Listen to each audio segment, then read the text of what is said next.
So All right. what we're talking about now is the different components of a grant.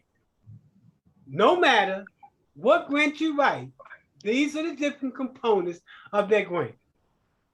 Be it a grant for 5,000 or 500,000. So what are those components? The first component is the vision. What does the community and what does the world look like when you're finished doing what you do? What is your vision of the future? That starts with the purpose. Why do you do what you do?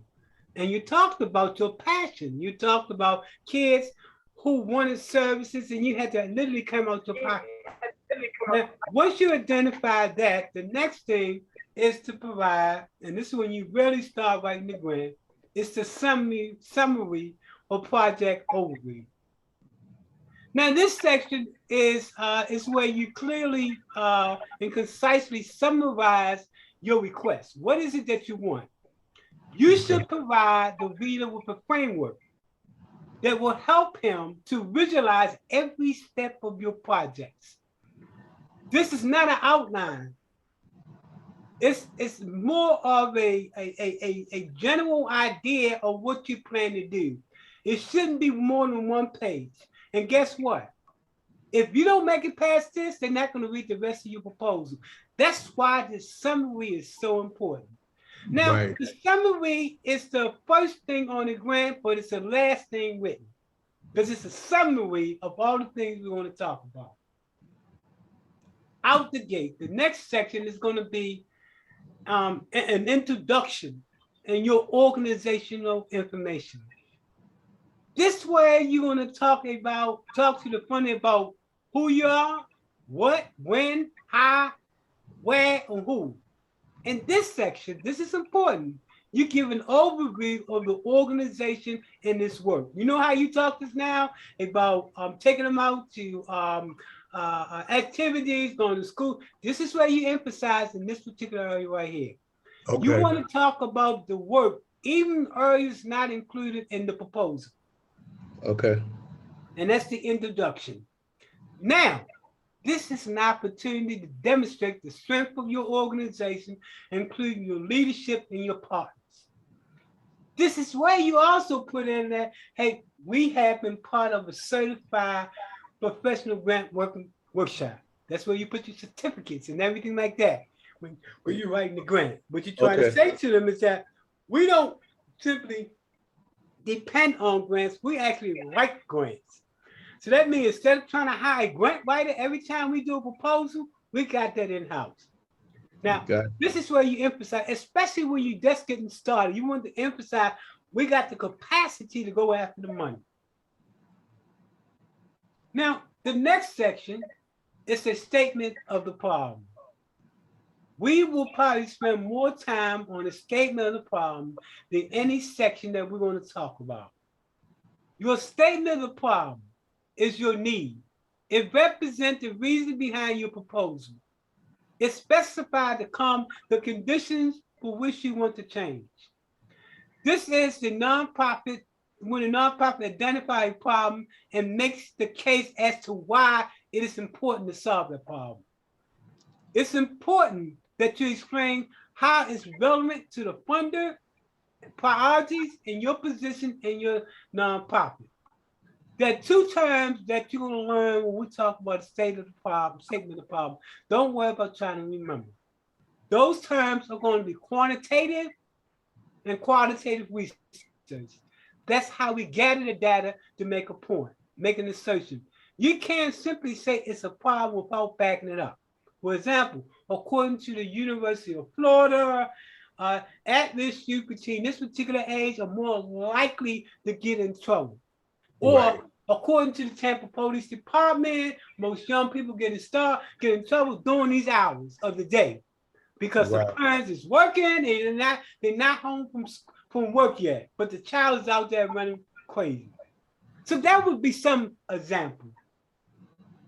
Once you identify what the problem is, now you have to start talking about what is your goal. Well, A goal is a broad statement. It's a conceptualization of your program purpose that describes the expected long-term effects of the program. That being said, and I'm not expecting you to give me a good one, give me one goal for your organization. It is, again, it describes the long-term outcome of your program. So for me, one goal would be to increase the graduation rate among the Black student, well, the at-risk kids in the East Tampa community. Okay, that will probably be an objective. An objective is how you're going to do it. A goal might be to provide the tools necessary for young people to be successful in life. And one of those objectives might be tutoring, mentorship, etc., etc., etc. And guess what? We're going to have one day where we only talk about the goal. Good. Yeah, trust me. This is just the preliminary.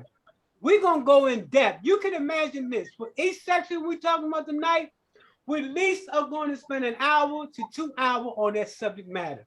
So when I say when you finish this class right here, you're going to have a perspective. Oh, you're going to have a perspective. Okay, so once you identify what your goals are, now you have to deal with your objectives. Your objectives talk about how you plan to do it.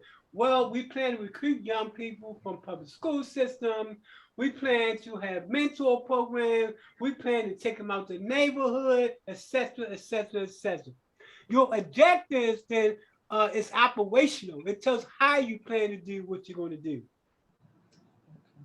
The next section is your method / your design. This is known as the program design. How do you plan to do what you do? This is where you break down from beginning to end what happens in your organization. For example, you talk about the first 30 days we plan to do recruitment for staff, even though you know who the staff is. Next, the next 45 days we plan to recruit youth. Next, during day 90, that's when we actually going to start to operate the program. So that's what we mean by detailed chronological order as to what takes place. You have to paint a picture to the prospective funder. From day one, what you plan to do, all the way to when you plan to close up operation. We're going to have a lot of fun with this section when we get in this section. Okay. Again, just to continue with the method section, it talks about the operation. You know, it talks about your most effective way on how you plan to bring about the change for your nonprofit. We're going to have some fun with that. Evaluation. This is another subject, man. Most nonprofits fall because of this. They don't know how to begin to evaluate their program. What does that mean? It's important to describe in your proposal exactly how you will decide whether or whether or not you have been successful, that you achieve your objective. The evaluation plan will tell the prospective funder how you will be about going about bringing your change. We're going to be talking about something called the logic model. This is a matrix that you put together to show how successful the program is going to be. It's going to talk about the program impact, the objective, the process, all of that. Don't even worry about trying to remember all this stuff right now. Just, take this in and we're going to come back and go with everything over detail. Once you do your evaluation, in this way you throw in, they want to know future planning. How will you plan? How do you plan to be funded once the grant is gone? What do you say in this section? Oh, and yeah, that's something we were trying to figure out. Now, you're a grant writer. You say you're taking a grant writing workshop to write grants. I was going to say to write more grants. Yeah, right. That's where you put it at, right? Okay. Right. Okay, right. Just because when they say future, that's why you're taking this grant writing class. Right. So when you get to that section, you said we were taking a professional grant writing class. We plan to write grants from in-house. So even before the grant runs out, we're looking for a future grant 6 months in, Right, not right, 12 right. months out. Right. That's when you begin to talk about your skills and your grant writing. I knew I was gonna get y'all on that one, right? Yeah, Yes, you did. yeah, you gotta. Now y'all praise me, right? Okay. And then the next section, this is very important, folks. We want to spend a lot of time on this, and that's the budget. A budget is a project that is more than just a statement of the proposed expenditures. It actually focuses on putting down how much money you need for what and why you need the money. You're gonna have some fun with the budget. If you're somebody that like numbers, you're gonna love this section right here. Okay. All If you're right. not, you're just gonna get along to get along, right? Now, this is important. Once you got your proposal together, now they want to know is the simulation. How do you plan to let people know about your project? What are you going to do? What are you going to say? Advertise on different Specifically, social media there platforms. you go. That's what we talking about. Newspapers, email blasts. This is when you begin to talk about how people will know about your program. Right. And then the next section is an appendix. This is where you put your board of directors, any board training that you've had. Now, what I'm going to do as a plus, because this is not part of the grant process, right? But I'm also going to provide you with free board training. So you can put down there the board has been trained, because that's another thing that's going to be a plus in getting you that grant. Thank you. Yes. Okay, that will. And that's where you want to put down appendix. That's when you begin to talk about grant writing class, have training and board of director training, all that. All that helps you to get that grant. Trust me, that's what helps you to get that grant. When you meet most grant writers, they talk about everything but what you need to focus on. Right. I always say, get the grant. Forget the nonsense. Go after the heart. The heart of the proposal is 4 areas that they're looking at. Right. Everything else, I don't care how good you are. If you ain't dealing with those 4 areas, you're not doing it. Now, the next section is the conclusion. Well, the conclusions is when you begin to really wrap up everything that you say. Now, here's what's important. Normally, there is no place in the grant for your emotions. However, when you come to the conclusion, this is when you get an opportunity to talk about your emotions. This is when you say, especially tell stories that touch your heart. I see a young man that couldn't get into the organization. I seen the pain on his face. I seen a mother who was trying so hard. You need to get personal right here. This is your last chance at the grant writing. It's like your conclusion. And that's when you sell a point. You appeal to his heart. Everything else, you was appealing to the facts and nothing but the facts. Very big organization use this section to tell that story about why they did what they did. Okay. But when you tell it, because somebody there, I understand that. I remember when I was young, man, and I wanted to play baseball or football or sports with my mother. That's how you sell the proposal. Right. Okay. Okay, and then we're going to talk about the big picture.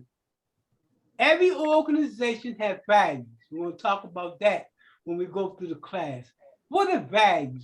Values is what you believe in. For example, a decent education for every child.